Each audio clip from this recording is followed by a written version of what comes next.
a little bit of fire from our guy, Toby Z2 Fantasy, to introduce Teddy. All right, guys. Today's guest is known for his incredible playmaking in the National Football League. A man hailing from Indianapolis, Indiana. A running back for the Cincinnati Bengals. From the University of Michigan. Go Wolverines.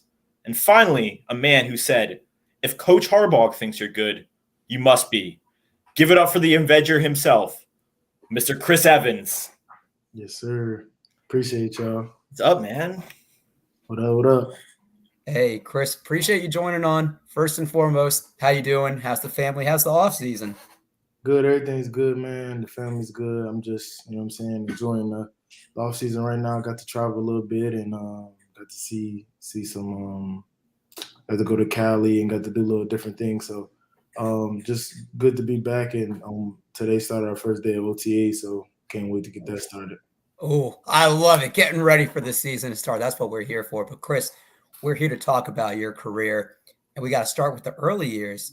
You attend Ben Davis High School in Indianapolis, where you're quite the stud. Junior year, you rushed for over 1,200 yards and 18 touchdowns, catching 51 passes for 676 yards and 10 touchdowns. You would be a fantasy football RB1 with that, just in the high school stats. Senior year, you rushed for over 1,100 yards with 15 touchdowns, catching 40 passes for 511 yards and 4 touchdowns. We also have to add you're a 4-year track star and successful long jumper, that dual sport athlete, okay? Yes, sir. So, Chris, I have to ask, man. You know, every athlete views himself going on to each of the next level. Now, having such an amazing junior and having such an amazing senior in high school, did you see yourself attending one of the most prestigious, schools in the nation, or were you focused on something else? Or was it always football? I just went out every day and just stayed to my routine and just kept on, grinding and just really wherever I went, I was just gonna, they're gonna get a guy that works hard and stuff like that. But then at the same time, it's like, of course, I had the schools I wanted to go to, like Michigan, Ohio State, Michigan State, and I just, those are my dream schools, and I just was just going out there every day, working hard, and just letting that take care of itself. Hell yeah. And look, you had mentioned those schools, Michigan, which you ultimately chose, but you're pursued by Ohio State. It's got to be flattering. These teams are metaphorically playing tug of war for your services. Yeah. But fast forward to December 3rd, 2016, your first game with Michigan, you have 8 carries for 112 yards and 2 touchdowns.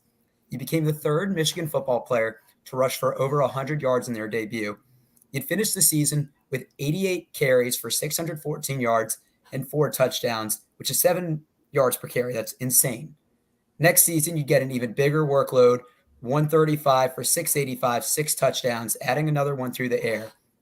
Your third year, a little less, you're working behind Karen Higdon, and then you take a year off in 2019. You finish your career at Michigan as a 5th-year player. But we don't have to go into the details of why you didn't play in 2019. But at that point, you had a pretty accomplished college career.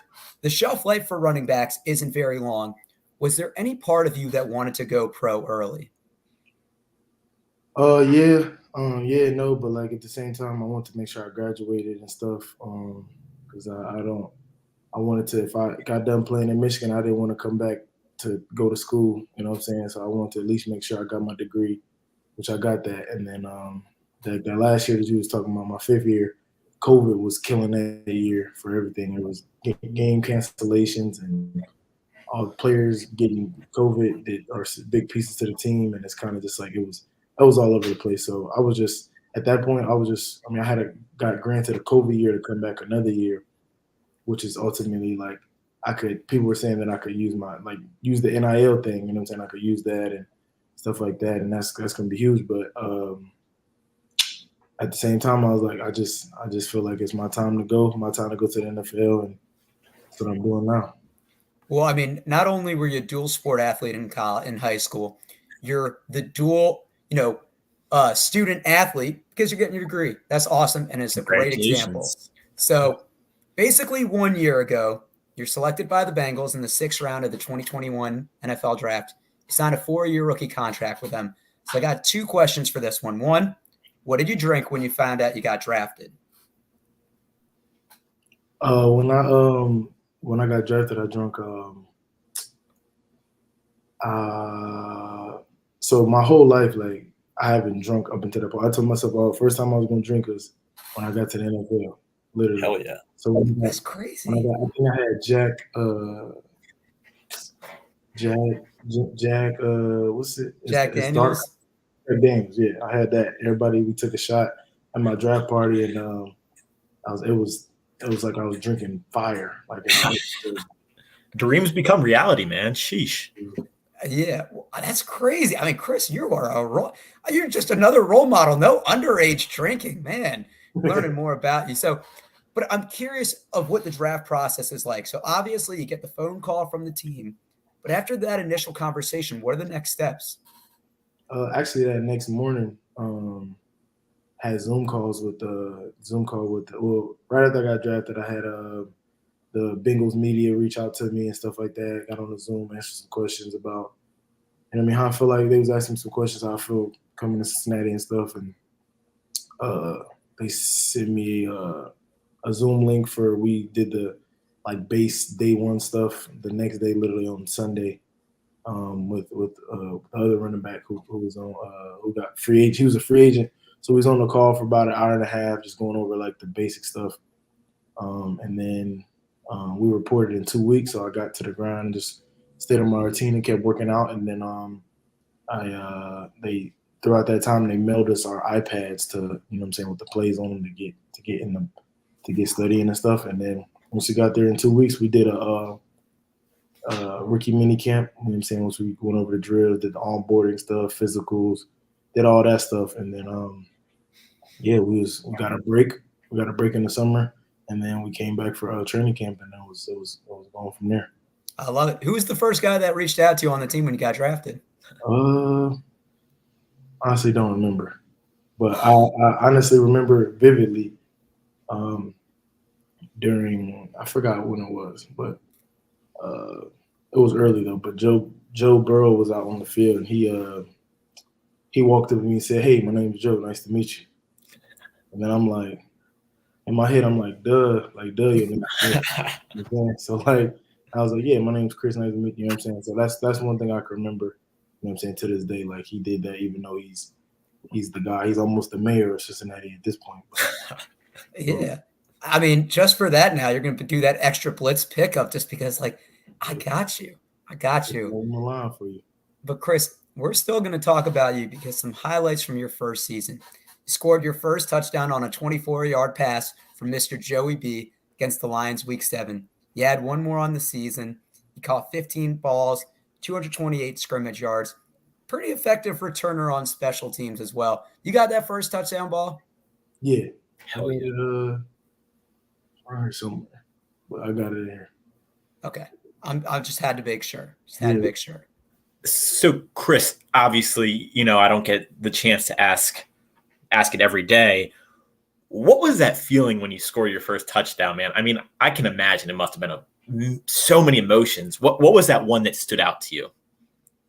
You talking about when I scored my first touchdown? You got that first touchdown from Joey B? Yes, sir. I would say it was kind of a unique situation because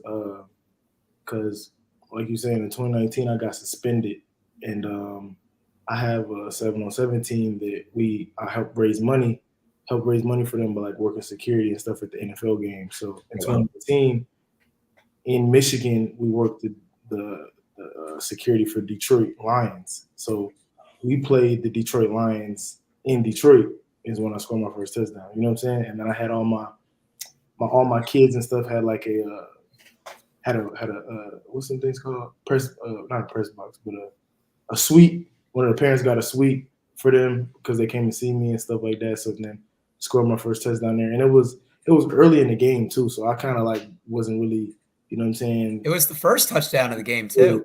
Yeah. So I'm thinking like, all right, we still got it. I mean, I just scored a touchdown, but I still got to go run down on kickoff. So you know what I'm saying? I got like, you know what I mean? I'm still a special teams guy, so I can't get too high. So I gotta, you know what I mean, compose myself and get ready to, you know what I'm saying, do what I got to do next. But it was cool seeing the kids after the game. And, you know what I'm saying, I was scoring my first touchdown and got to see it. And literally we all was in this building 2 years before, like just trying to raise money so they can play in tournaments and stuff. And I mean, Chris, I think everything happens for a reason in life, man. I think someone had a plan for why you scored your first touchdown with those kids there in Detroit. So, man, congratulations on that. And let me tell you, you probably made someone money because a good prop bet is first touchdown score. And if you haven't scored one on your career, your odds were probably pretty crazy. So you probably made some people some money. I just want to let you know that. A couple of my teachers from my middle school bet like $10 that I would score. I think they bet that I would score a touchdown that game, and they all got $100 payouts. Oh, I love that. I love that you know about that prop bet. It's awesome. It's awesome. Man of the people. Yeah. So, I mean, Chris, we got to talk about the Bengals though for the season itself, because they definitely exceeded expectations of the general public. The projected win total for the Bengals was 6.5 games, with some people on this podcast taking the under. I'm not going to call out who. It's not Teddy, okay? But the team was within a few minutes of having one of the greatest turnaround stories if they won the Super Bowl. And Chris, I know Burrow and the addition of, Jamar Chase are what a lot of people give, credit to or credit for. I feel like the team was viewed as an underdog most games. And, as I always say, something about the underdog. So, Chris, what was the culture of the Bengals like last season? It was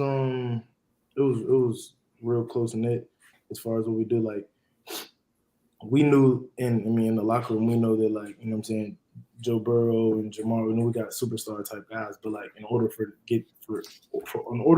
them to get to like actually, you know what I'm saying, it like shine, actually it takes all of us, you know what I'm saying? It takes protecting Joe so he can throw it to Jamar, you know what I'm saying, or running down and making a tackle inside the 20 so the defense can get a stop and then they can punt it, we get good field positions or stuff like that. So we knew everybody in there, even though some people were getting the spotlight and stuff like that, we're all getting paid, we're all in the NFL, we're all living our dreams. So it was just ultimately just everybody knowing the role, finding the role, and just being cool with it, and just, you know what I'm saying, just like embracing their role on the team in order to get us where we need to get.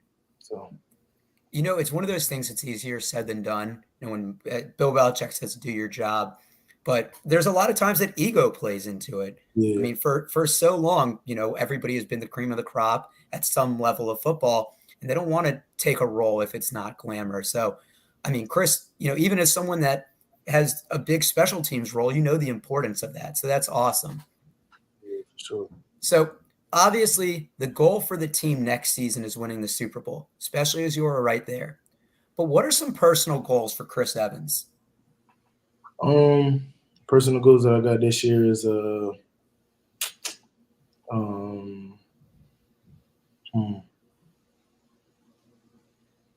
my personal goal is to be in even more shape than I was last year. Expand my game running inside the tackles, expanding my game as our wide zone, being more of a threat as far as on third down, and being able to pick up pass protections, and, you know what I'm saying, and diving more in depth with the plays, and just immersing my role more on special teams more, you know what I'm saying, and just kind of, molding into that role to where I can, you know what I'm saying, I can be on all four phases, and the coaches, you know what I'm saying, let me know. You know what I'm saying, I let them know that they could trust me in any phase, and just being an asset to the team, because at this point there's no it's kind of weird, but like being in the NFL, you're getting paid, you're getting, you know what I'm saying, you're cool, you know what I'm saying, as far as that, but like I don't see like I want the ball this many times, I don't rush for this much, because really that's gonna come with what I do day to day and what everybody else does day to day, you know what I'm saying, because like you only can rush for X amount is if they block for X amount. You're only gonna receive for X amount as if you get X amount of touches. You know what I'm saying? So it's kind of like, as long as you focus on everything else, that stuff will take care of itself. And Chris, I definitely see that. I mean, you got that attitude. I've seen it, that hunger. I mean, everything works out for a reason, as I said earlier. I have to ask, I'm not a Bengals fan, but I saw it over and over. What does who day mean? Who Day is like it's like who they, but it's just with a D in it. Like, and then we say they do a chant called who they say gonna beat them Bengals. You know what I'm saying? Stuff like All that. So right. the whole crowd to say that. So like, I mean, we break it down on who they and you know what I'm saying, who they think they're gonna beat them Bengals. You know, I think the Saints do. They just say who that thinks they're gonna beat them Saints, something like that. So, Chris, I got to ask you because obviously we do athlete interviews, but we're a fantasy podcast. Are you a fantasy football guy at all? Yeah, I did the fantasy with a couple of my teammates. One of the you know what I'm saying, the free ones, of course, but it's kind of hard to explain like as far as I get the guys. I forgot who I had on my team because I had stopped playing it as when I got hurt throughout the season. I stopped playing it and stuff like that. But yeah, I'm a fantasy guy for sure. Well, let me just tell you, I will overdraft you next year just for the sake of it. And I think that there is a lot of good in fantasy because fans can connect with the people. I don't agree when people tweet out to someone. It's like, that's your profession. You're doing the best you can. Don't you think that if you have a bad day, people are, about it. People don't need to constantly be reminding you, but your ownership's going to be higher next year. When I was I had me on my fantasy and I knew what games not to put me to start me at, just to I knew what kind of game this is going to be. You know what I'm saying? I think that as fantasy players who aren't in the NFL, they kind of don't.